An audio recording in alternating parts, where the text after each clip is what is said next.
Velkommen alle sammen til webinar om dashboard release af vores nye dashboard. Vi er jo simpelthen glade for at kunne stå her i dag. Det har været en god men også lang proces, og det er jo været vigtigt for os at være helt stykket i det punkt. Jeg kan sige, at vi har kørt beta-test nu i 4 måneder internt, og der er allerede 4 forhandlere, der er på, og slutkunder, som har kørt gennem sommer. Så er vi helt fast i kødet om det, der er undervejs her.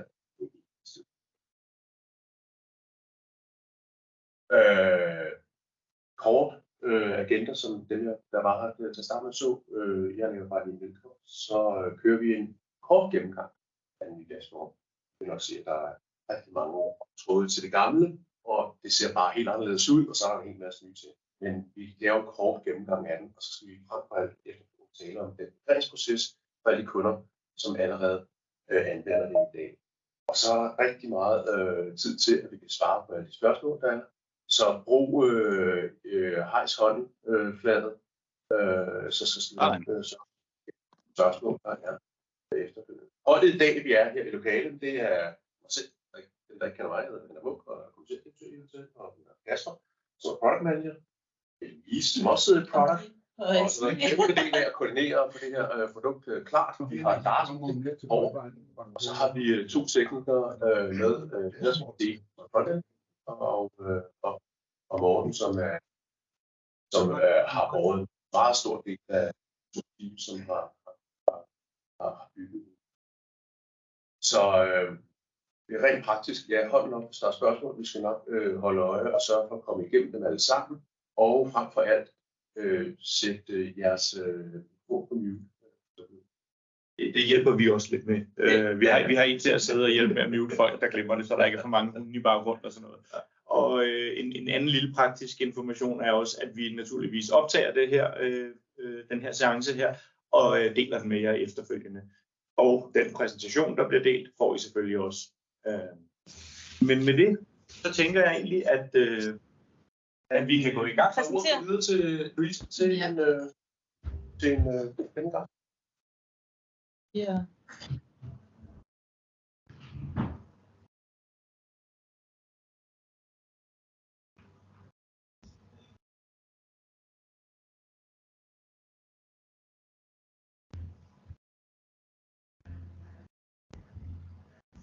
Det går altid lidt galt.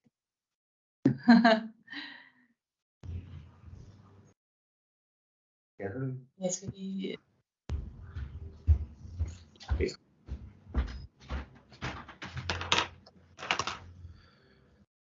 Kan I se det nu? Ja, det kan han godt. Godt. Men det er sådan, I vil opleve, når I bliver logger ind på dashboardet første gang, at så er jeres gamle dashboard allerede blevet migreret over på det nye dashboard. Og det betyder, at I også vil kunne se nogle nye ting. Vi har en telefon og nogle kontakter, som er nogle nye moduler, vi har fået på det nye dashboard.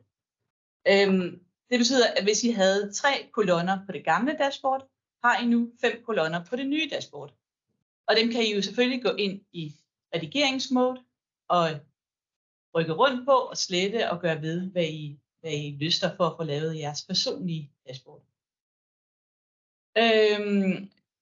Selve dashboardet er man kan sige, at vi har taget så mange features fra det gamle dashboard med over i det nye, og så har vi præsenteret en masse nye features også. Vi har jo i det gamle dashboard supersøgeren, som I vil kunne genkende herover ved, at man søger. Nu søger jeg bare lige på mig selv her på Louise, og så kan jeg så ringe til mig selv. Det kan jeg så ikke, men jeg kunne ringe til, hvis det var en kollega, der hed. Jeg kan så også gøre samme over ved kontakter, hvor jeg kan trykke på personen og se, hvilke devices personen er tilgængelig på, eller i hvert fald hvad for nogen, at personen har. Og som noget nyt kan jeg skrive en mail til personen. Det vil sige, hvis jeg er i et opkald og trykker på en kollegas mailadresse, kommer A-nummeret faktisk med over i mailen. Det er noget nyt, vi introducerer. Hvis vi går over i køen, f.eks. her supportkøen, kan jeg inde undervise alle, se alle medlemmer i køen. Jeg kan logge folk ind og ud. Hvis jeg går tilbage, kan jeg se, hvor mange der ligger i kø. Jeg kan se de tabte kald, hvor jeg kan ringe tilbage til, nu er det Jakob, der har ringet ind, og jeg kan ringe tilbage til Jakob her, og jeg kan gå ind og markere kaldet som håndteret. Og det er også en ny feature, vi har fået med. Jeg kan se de besvarede kald, og jeg kan se en mini-statistik for selve køen. Hvis vi går over i herover, hvor jeg kan se mit eget billede, og jeg kan se mit navn og hvilken tilgængelighed jeg har, så har vi lavet noget, der hedder en profilskuffe. Der er nogle af de features, som faktisk lå i den gamle dashboard oppe i topmenuen, de er lagt herover. Blandt andet forstyrrer ikke med tidsindstille den. Vi har en profil, hvor man kan for eksempel profilen bliver stadigvæk oprettet i OneConnecten og inde på mobilappen. Men her kan jeg for eksempel sætte mig i demo, og så kan jeg selv se, og alle mine kollegaer kan se ude på dashboardet også, hvad min profil er. Vi kan se en status på softphonen, hvis man er SIP-registreret, og jeg kan melde mig ud af mine egne køer, eller alle dem, jeg er medlem i. Og jeg kan også vælge at lave udmeld af alle køer med bare et klik. Det er profilskuffen. Hvis jeg vil, så kan jeg også lave mit dashboard om til en app. Der er oppe i browseren, nu kan jeg ikke vise det, men deroppe i browseren er der et lille ikon, som jeg kan trykke på, og så kan jeg lave selve en slags genvej til dashboardet, hvor jeg kan lægge den fast nede i min proceslinje. Og det er jo super smart, hvis jeg har 2 skærme, så kan jeg køre mit dashboard på den ene skærm, og på den anden skærm kan jeg sidde og arbejde videre i min browser. I forhandlere vil opleve, at I logger ind på eller I redigerer jeres kunders dashboards på en anden måde, end I har gjort tidligere.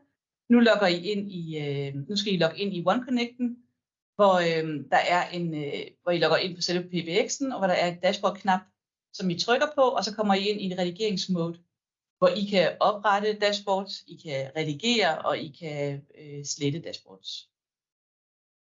Det var sådan en hurtig gennemgang. Du skal lige hjemklare den deroppe, hvor vi nyhederne. Ja, der er selvfølgelig også lige en menu herude. Velkommen her, hvor vi vil lægge nyheder ud, når der er nogle nyheder, når vi kommer ud med nye features, og hvor der også er et link til vores FAQ, og en gennemgang af dashboardet, som er rigtig god for specielt for jeres kunder, som selvfølgelig kan downloades og gives. Ja, jeg tror. Ja, det var det. Man kan sige, for jer som forhandlere, så er den største forskel i virkeligheden nok det, at I ikke skal logge på dashboardet for at komme ind og finde en kundes dashboard. I skal gå ind i OneConnect, søge den pågældende kundes PBX frem, og så derinde klikke på dashboard. Der kommer en ny knap, som giver jer adgang til at logge ind og redigere en given kundes dashboard. Så nu behøver man heller ikke oprette sig selv med en falsk bruger på kundens PBX for at kunne komme ind og logge ind og alt muligt andet. Vi har placeret det der, hvor det giver mening, hvor man alligevel er inde og administrerer den enkelte kunde. Stefan, hvis du lige kan dele præsentationen en gang. Fordi det næste, vi skal til, det er i forhold til, hvordan får vi nu alle de eksisterende kunder. Der er faktisk en helt særlig grund til, at alle jer, der er med på det her webinar i dag, at det lige præcis er jer, der er med. Og det er, at I har en eller flere kunder, som gør brug af det gamle dashboard. Og som Louise forklarede, så skal de kunder, der er vant til at bruge det gamle dashboard, flyttes over på det her nye dashboard. De bliver selvfølgelig rigtig godt hjulpet på vej af, at vi kopierer så godt det nu kan lade sig gøre, fordi der er nogle forskelle. Vi kopierer alle kundernes gamle dashboards over i det nye. Og det skulle altså gøre, at der er en stor grad af genkendelighed, og det reducerer spørgsmålene til jer betragteligt. Hvis du hopper til det næste slide, ja, så er der en migreringsproces for hver eneste kunde faktisk. Vi laver nogle individuelle lister, så det er ikke sådan, at I kommer til at skulle halse efter os. Vi laver nogle lister, hvor vi siger, at det kunne være, at det var 5 kunder om dagen, der bliver migreret per forhandler max. Man kan selvfølgelig ikke komme med ønsker til, hvis man siger, at jeg kan altså kun klare 3. Men vores vurdering er, at det sagtens kan lade sig gøre med 5 kunder om dagen. Vi sender lister til jer over, hvilke kunder, der bliver migreret hvilke dage. Så I på forhånd kan informere dem om det, og måske, hvis de har nogle spørgsmål eller bekymringer, kan forklare, at det er ikke så slemt. Det kommer til at ske helt automatisk, og I behøver faktisk ikke gøre noget selv. Det gør I sådan set heller ikke som forhandler. Hvis du prøver at klikke en gang, så gør vi det, at 1 uge før en kunde bliver migreret, så sender vi en mail til de brugere, der er på de PBX'er, der bliver migreret. Der forklarer vi lidt om, hvad er det, der kommer til at ske. Vi giver et link til en FAQ, og der er også lidt info omkring hele den proces, der så kommer til at ske, og hvornår den for den enkelte kunde kommer til at ske. Det næste, der sker, det er, at dagen før, så kommer der en mail mere til brugerne. Det er fordi, vi har en erfaring for, at man ikke nødvendigvis lige kan huske det, hvis det er en uge tilbage. Der sker meget, og vi er travle virksomheder alle sammen.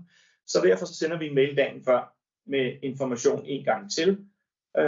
Herunder også et link til det nye dashboard. Man vil faktisk godt kunne se det nye dashboard. Man vil godt kunne logge på det, men der er en masse ting, der ikke vil virke, fordi PBX'en nedenunder ikke er flyttet over på de nye backend-platforme, kan man sige, der driver det nye dashboard. Så der vil være noget grafisk. Man vil sandsynligvis kunne komme ind og se forsiden, men selve dashboardet virker ikke, før det bliver migreret. Det kommer der alt sammen til at stå i den her informationsmail, som bliver sendt ud til hver brugerne. I den forbindelse skal jeg lige huske at sige, at hvis man har været vant til at oprette brugere med lokalnummer @firmanavn.dk, så får de naturligvis ikke, vi vil sende en mail til den bruger, men sørg for i videst mulig omfang, at det er de rigtige brugeres mailadresser, der står inde på brugerne. Fordi så får de nemlig informationen og får hjælpemateriale. Så det er en hjælp til selvhjælp, kan man sige. Hvis du tager den næste, om aftenen, så sker der det. Det er faktisk klokken 2 om natten, det sker. Så bliver trunken migreret. Vi har på forhånd lavet de her lister ud fra, hvor mange forhandlere kan flytte, hvor mange kunder osv. Så på baggrund af den liste, så er der en række PBX'er, der hver nat klokken 2 bliver flyttet over på den nye backend. Det er helt smertefrit, og selv hvis der er kald i gang, så bliver de ikke afbrudt. Man kan sige, at PBX'en ligger på den gamle platform, og de kald, der er i gang der, de kører færdigt, og først når kaldene bliver lagt ned, så vil nye kald blive startet op over på den nye ASTS-platform.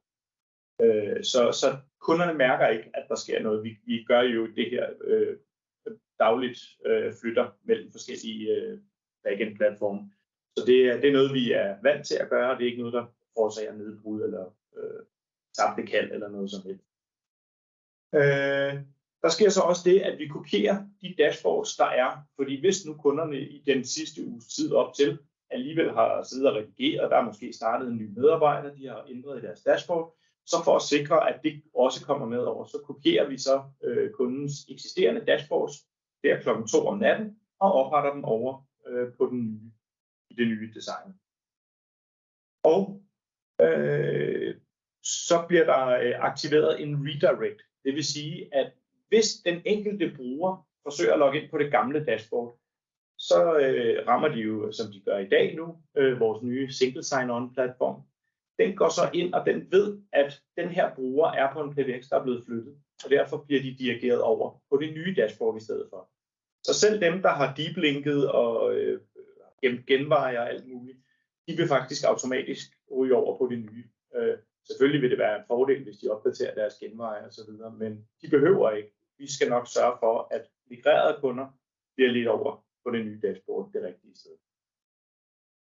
Den næste morgen, hvis du klikker en gang, yes, så sender vi til de af brugerne, hvor der er registreret mobilnummer på, så sender vi en sms. Og det gør vi, fordi vi har mobilappen. Hvis man er logget på mobilappen, før man bliver migreret, så er man faktisk stadigvæk logget ind, efter man er blevet migreret. Der er bare en hel masse ting, der holder op med at virke, fordi nu snakker den med en gammel backend, som ikke er der mere. Så derfor så står der i sms, at man skal lige huske at logge ud af sin mobilapp og logge på igen. Det er det eneste, man som bruger vil opleve at skulle gøre. Hvis man har sin browser hængende fra dagen før, logget ind på det gamle dashboard, så vil det selvfølgelig også holde op med at virke. Så skal man lige lukke og åbne igen, så vil man blive dirigeret over på det nye dashboard. Så i al væsentlig grad har vi gjort alt, hvad vi kan for at sikre, at alle brugere bliver holdt i hånden hele vejen igennem. Men også, at I ikke risikerer at havne i en situation, hvor nogle kunder siger, ej, vi vil ikke flyttes, og så skal I til at holde styr på, hvem er blevet migreret, hvem er ikke blevet migreret osv. Alle kunder bliver flyttet over på det nye. Der er så stor grad af genkendelighed på det nye dashboard, at det ikke vil volde problemer. Og når det så er sagt, så er der selvfølgelig der er altid nogen, for hvem forandring er en lille smule farlig. Og der vil gå en dags tid eller to sandsynligvis, så vender de sig også til det nye dashboard. Så hele processen her styrer vi egentlig og holder de enkelte brugere i hånden undervejs. Og det hele sker selvfølgelig altså kunde for kunde og selvfølgelig koordineret med jer som forhandlere. Og maks i hvert fald, hvad vi lægger op til, 5 af jeres kunder om dagen. Har man nu en eller anden kæmpe stor kunde, hvor man ved, her kan det måske give mening, så hiv lige fat i os, så kan vi sagtens sige, så tager vi den ene kunde for sig for dig, og så har du ikke andre kunder, der bliver migreret den dag. Så der er selvfølgelig en vis grad af fleksibilitet, men vi har et vindue, inden for hvilket alle kunder skal være flyttet over på det nye. Godt. Det tror jeg sådan set var beskrivelsen af den her migreringsproces. Og så tænker jeg, at vi kan åbne op for spørgsmål. Vi er jo som sagt bredt repræsenteret. Vi har support, der er 100 meter mestre i at flytte trunks, migrere og gøre ved. Vi har frontend-udviklere, der kan svare på spørgsmål omkring, hvordan dashboardet tager sig ud. Backend-udviklere, der er nogle af dem, der står for selve migreringen af blokering af dashboards og brugere, redirect osv. Selv, som jo kan tale i timevis om alle de her fortræffeligheder, som I nu får adgang til med det nye dashboard. Og så PM selvfølgelig, som sikkert også kan tale i timevis om alle de her fortræffeligheder. Men øvelsen er jo, at dybest set nu bliver I jo selv lukket ind og får adgang til det, og vi kunne godt have brugt en time på at gennemgå dashboardet fra A til Z. I har vurderet, at det giver mere mening, at I får adgang til det, og selv vi kommer i gang og får kigget på det, og lege med at se, at den genkendelse rent faktisk også er rigtig. Og så er vi jo til rådighed som altid, enten det er også i salg, eller i PM, eller i teknisk support til at svare på alle de her spørgsmål, der helt givetvis vil så det er det, vi skal bruge de næste par uger til. Vi har et ambitionsniveau om, at vi begynder at migrere kunder over slutningen af måneden her, altså slutbrugere. Men det er jo også et par uger til at sætte sig ind i ting. Der er jo masser af en rigtig god hurtig gennemgang, men der er jo også masser af små ting, hvor man siger, gud, der er også et billede, og hvor kommer det fra? Og ja, det kan man uploade selv, men hvis man har brugt den her nye 365 installation, så snuser vi det over for AD'et, og så videre. Det er nemmere bare nok på og tage den derfra. Det er næsten selv. I kølvandet på det her, så vil vi jo gerne invitere jer til at få flyttet, blive migreret på jeres egen trunk. Der skal I have fat i support. Så kan I prøve, hvor gnidningsfrit det går at blive flyttet. Det vil ikke være den fulde proces. I får ikke en mail en uge før og en sms om morgenen osv. Men I kan opleve, hvor gnidningsfrit det i virkeligheden er at blive flyttet fra den gamle platform over på den nye. Så det er I rigtig, rigtig hjertelig velkommen til lige at kontakte support og sige, vi vil gerne have flyttet vores trunk over nu. Så har I også muligheden for lige at få kræfter med det til når det går løs for kunderne. Og selvom I selv bliver flyttet, så kan I stadig se jeres kunders eksisterende, altså det gamle dashboard. Ja. Det er selvfølgelig også vigtigt, så I kan sagtens drive first line support fortsat, indtil de selv kommer. Ja, der er lige et spørgsmål. Thomas Livel har rakt hånden op og kommet frem. Det var bare lige, Kasper, du sagde lige hurtigt, at man skulle logge ind og ud, hvis man brugte mobilappen. Men nu, hvis man har kunder, som ikke har dashboardet aktivt i dag, bliver de så også påvirket af det, eller hvad? Ja, på mobilappen. Hvis de bruger dashboarden, men de bruger mobilappen, så skal de også lige logge ud og ind igen. Men hvis de ikke bruger dashboard, jeg har en del kunder, som ikke har dashboard, som reelt bare bruger mobilappen, og så har vi jo lavet... Men når backends, altså når PBX'en nedenunder, altså den PBX, som mobilappen snakker sammen med, når den forsvinder, og det gør den forsvinder fra der, hvor den plejede at være, og så ligger den et nyt sted nu. Så det, som mobilappen siger, eller er forbundet til, det holder op med at være der. Så derfor så skal de logge ud og logge ind igen. Okay, det vil sige, at det er alle kunder, ligegyldigt om man bruger dashboard eller ej, der bliver migreret i den her proces her. Det er ja. Okay, cool nok. Altså, det var bare lige for at være sikker på det. Ja. Der er så alle mulige andre tekniske fordele, belastningsmæssige fordele. Altså vi kan skalere op til millioner af brugere på den nye platform. Så der er alle mulige andre gode grunde til, at vi flytter alle kunderne over på den nye platform. Vi har alle dem, som ikke har brugt de grafiske brugerflader i form af app og dashboard, har vi en stor del af. Altså hvor bare kører en OneConnect som cashflows registrering, så er de allerede flyttet til den nye stats. Så det er ikke, altså det jeg betaler om her, det er udelukkende dem, som rent faktisk bruger det her tilfælde jo så dashboardet, men krøllen er, at den dag de bliver flyttet, så skal de også lige afregistrere igen på det, hvor det fungerer. Yes, forstår jeg. Tak. Godt. Er der flere spørgsmål? Ja, Henning, ja. Har hånden op. Ja, goddag. Det er lige vedrørende bruger. Den tager alle brugere over fra OneConnecten. Man kan ikke sortere i brugere, man kan ikke flytte rundt på dem, og man kan ikke slette brugere. Er det korrekt, eller kommer det? Dashboard kan du ikke nok. Kontakt. Altså kontakterne, eller hvordan? Nej, altså kontakter, ja. Ja. Dem, du har der med alle navn på. Ja. Jeg er ikke helt sikker på, man kan ikke flytte op og ned på dem. Man kan søge på, altså ligesom man kunne i det gamle, altså søge på kundeservice for eksempel, så viser den dem. Du kan inde i konfigurationen af den kontakt-widget, der kan man vælge at sige, at jeg vil gerne have dem sorteret ud fra alfabetisk rækkefølge, eller ud fra, om de er ledige eller ikke ledige, altså ud fra status på dem, og så videre. Jeg sidder i corona, hvor man... Men jeg kan ikke på mit dashboard lige slette Kasper Hækman, som der det kan nok ikke se, men jeg kan ikke lige slette en bruger inden for dashboardet. Brugerne skal du stadig organisere nede i OneConnect. Ja, det forstår jeg godt, men i det gamle dashboard, der kunne man jo selv bestemme, hvad for nogle kontakter eller brugere man vil have.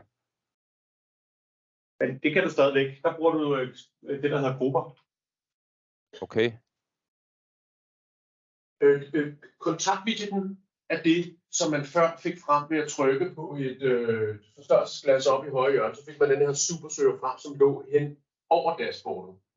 Det havde sin fordel, men havde også absolut sin bagdele i den almindelige brug. Så derfor har vi lavet en reel kontaktwidget. Det er et billede af, hvad er der, man bruger oprettet internt som eksterne på PBX'en. Det, jeg tror spørger om, det er, at vi har stadig de her gruppeelementer. Så hvis man trykker på blyanten heroppe, så kan man jo selv definere en gruppe, hvor man putter de, som man selv definerer også navnet på, om det er salg eller direktion eller support eller hvad det nu skulle være, og så knaster man af, hvem det er, man gerne vil se. Okay. Så det har man stadig, altså de elementer, som man havde på det gamle dashboard, har man stadig i det nye. Så altså, vi rører med, at du har køer, du kan vælge mellem, som er prædefineret. Det er klart, det du defineret på VX-niveau. Og så kan du selv som bruger oprette de grupper, du gerne vil. Det er jo fri leg. Ja, okay. Jamen, det ved du, om I kom med ind på det til at starte med, men jeg fik ikke lige de første 2 minutter med. Nej, det er så ja. Det er helt vildt spørgsmål. Der er en feature inde på brugeren i OneConnect, der hedder skjul på dashboard, eller vis på dashboard. Er der ikke? Det er Tina.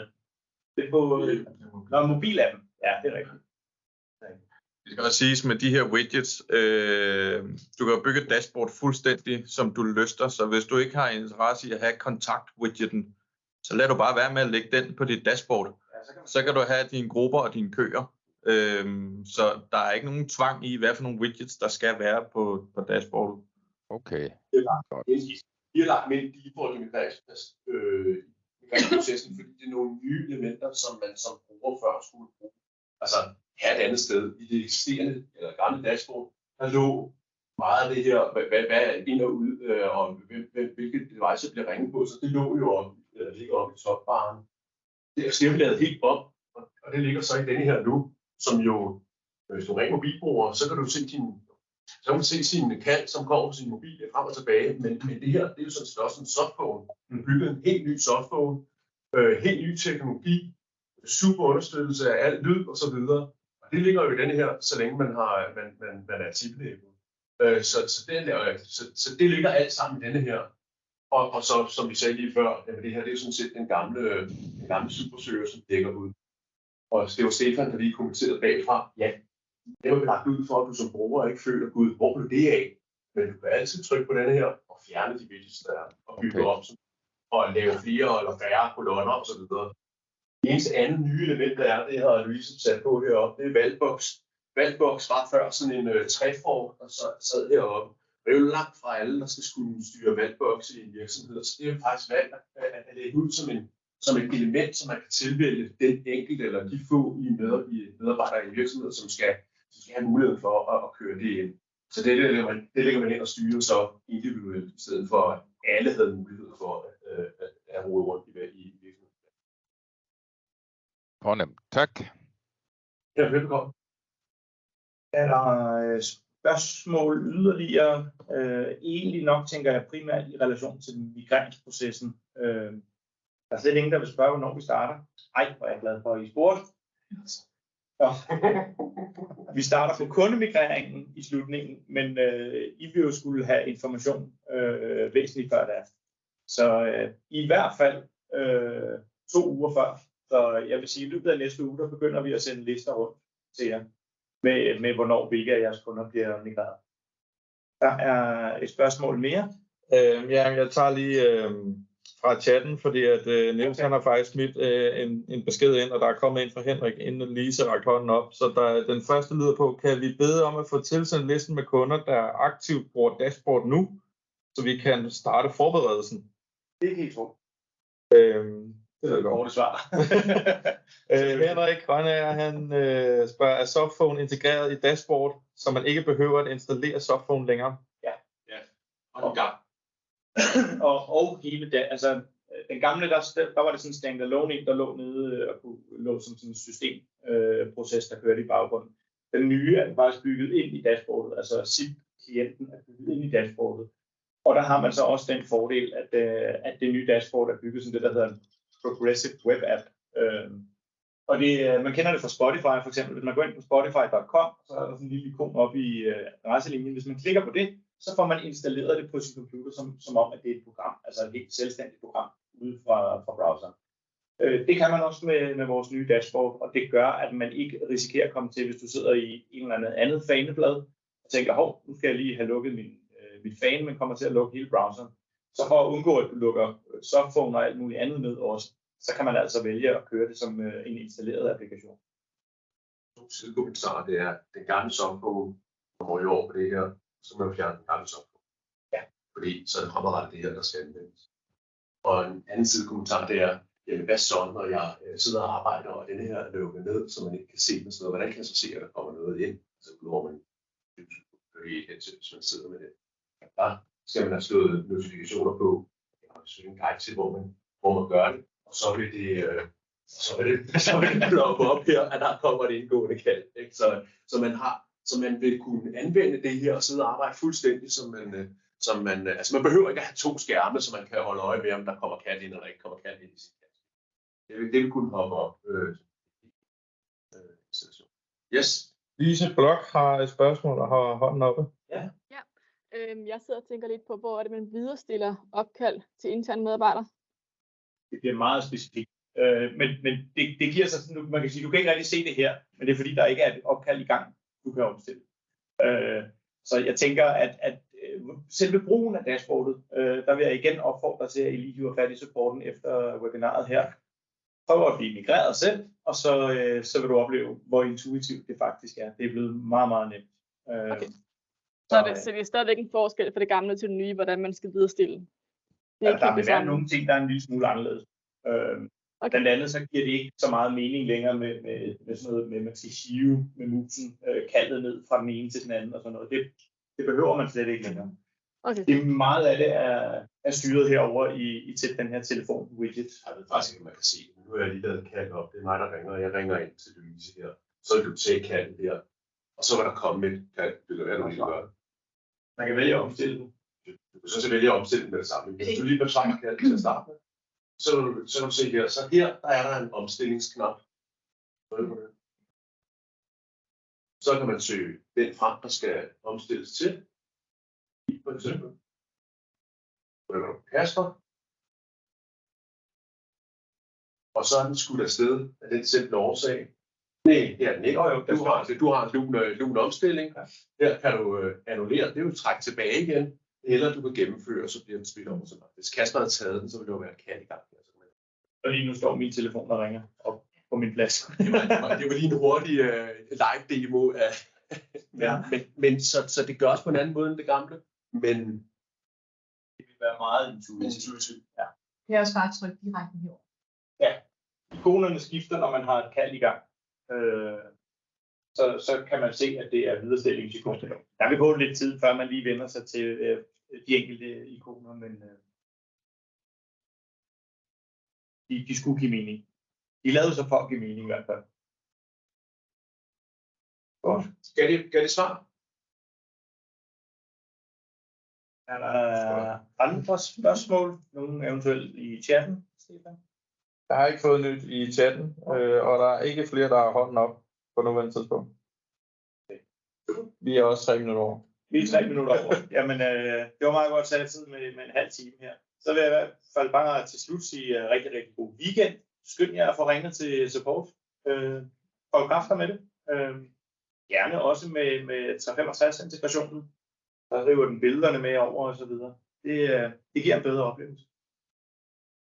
Ligesom kalenderintegrationen er faktisk også en del af 365-integrationen, hvor det før var noget PowerShell og så videre. Så, og det ved vi jo, det kan vi jo se, det er faktisk de færreste kunder, som rent faktisk har lavet den kalenderintegration.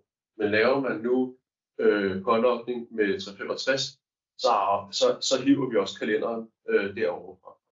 Så det er faktisk rigtig mange kunder, der vil opleve også som et plus 1 i det nye dashboard, uagtet det ikke har været der før. Til de jer, der har helt store kunder, der vil I også med fordel kunne bruge 365 synkronisering. Når der så starter en ny medarbejder, der bliver oprettet over i dag hedder Entra ID, som i gamle dage hed Azure AD, Active Directory. Når der bliver oprettet en ny bruger der, så kan man gøre sådan, så den automatisk bliver oprettet nede i OneConnect. Det er tildelt et fortløbende lokalnummer. Det er sjældent, at de er så super vigtige, bare man har et lokalnummer.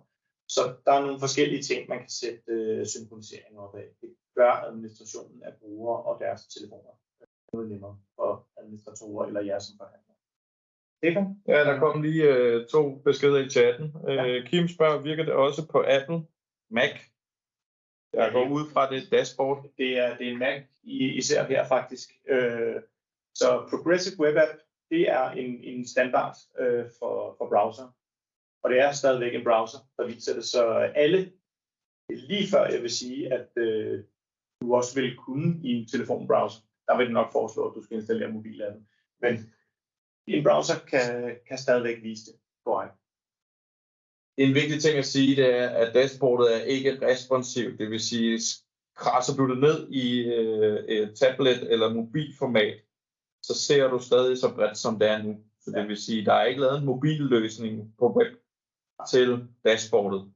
dens minimumsbredde skal helst være desktop, som er noget lignende lidt under Fuld HD. Og har man nu en mobil, og man meget gerne vil administrere sin telefoniløsning fra den, så har vi jo en mobil-app, som man kan bruge til både Android og iOS. Thomas Wivel spørger, findes den som en power-app til Teams? Power-app til Teams. Ikke for nuværende. Ikke nu, nej. Men man er velkommen til, altså Progressive Web Apps er, jeg kan ikke sige meget nemt, men det er i hvert fald en overkommelig opgave at lave det til en power-app. Jeg kan ikke se, at der er flere spørgsmål i chatten eller på håndsoprækningen. Men som sagt, der vil garanteret komme spørgsmål, når I først kommer i gang med det. Ja. Tag fat i support. I kan lægge jer om og give jer den nye URL. Og så kig lige i den forbindelse. Vi skal også lige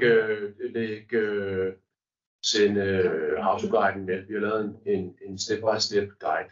Den ligger også. Den er linket til herinde også fra forsiden. Og så ring til os. Ja. Vi er her klar til at svare på alle spørgsmål. Præcis. Yes. Tusind tak skal I have. Så tusind tak for i dag, og have en god weekend, når I kommer dertil. Og vi glæder os bare sindssygt meget til også at få nogle kunder, som allerede er live, over på noget nyt. Og frem for alt, så skal vi også sprede budskab til alle dem, som ikke anvender det i dag. Det kan der være mange årsager til. Vi ved, at der er mange dashboards, som er blevet bygget, men som bare ikke bliver brugt. Og det kunne være, at man skulle give det skud i bøssen og få pushet ud til de her kunder også. Det vil vi i hvert fald også lave materiale til at slå på. Og det er den måde, vi også holder på kunder. En ting er at holde på kunder, men det er jo også, og her kommer der lige note til også til jer. Hvad så med nysalg? Det havde jo også været et spørgsmål. Det svarer jeg så lige på. Men det er klart, nysalg er jo en proces. Og lige snart jeg har adgang til det, så er det selvfølgelig det her, I skal præsentere for en kunde, som har været et eller andet sted for mellem en måned og 3-4-5 tid. Så får du endelig bare i gang med at vise det her, hvis I alligevel har kunnet noget allerede næste uge. Okay, godt. Tusind tak for i dag alle sammen. Tak for, at I tog tid til at logge på, og tak for jeres tid igen, og vi ses så. Det gør vi. Hej. Hej.